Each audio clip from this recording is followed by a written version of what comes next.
বলি, সমীকরণটি NAND gate দিয়ে বাস্তবায়ন করতে বলছে। ন্যান্ড গেট দিয়ে বাস্তবায়ন করা মানে হচ্ছে ন্যান্ড গেট বাদেও কাউকে চেনে না, ন্যান্ড গেট দিয়েই বাস্তবায়ন করতে হবে, এক নম্বর কথা। দ্বিতীয় কথা হচ্ছে ন্যান্ড গেট। আসসালামু আলাইকুম প্রিয় শিক্ষার্থীরা, কেমন আছো? আশা করি আল্লাহর রহমতে সবাই ভালো আছো। চ্যাপ্টার 3 এর দ্বিতীয় অংশ ডিজিটাল ডিভাইস। এই ডিজিটাল ডিভাইসের একটি টপিক তোমরা বোর্ডে দেখতে পাচ্ছ, বেশ কিছু সমীকরণ বা ফাংশন লিখেছি। এই ফাংশনগুলো ন্যান্ড গেট দিয়ে বাস্তবায়ন করতে বলেছি।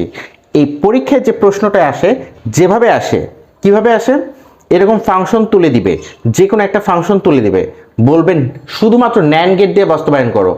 সো শুধুমাত্র যখন ন্যান্ড গেট বলবে, ন্যান্ড গেট বাদে ও কাউকে চেনে না, শুধু ন্যান্ড গেট দিয়ে বাস্তবায়ন করতে হবে, অন্য কোনো গেট ব্যবহার করা যাবে না। এই হচ্ছে বেসিক একটা কথা। আরেকটা কথা হচ্ছে ন্যান্ড গেট কি, এই ন্যান্ড গেট চেনার উপায়, ন্যান্ড গেট হচ্ছে শুধুমাত্র গুণের কাজ করতে পারে, ন্যান্ড গেট শুধুমাত্র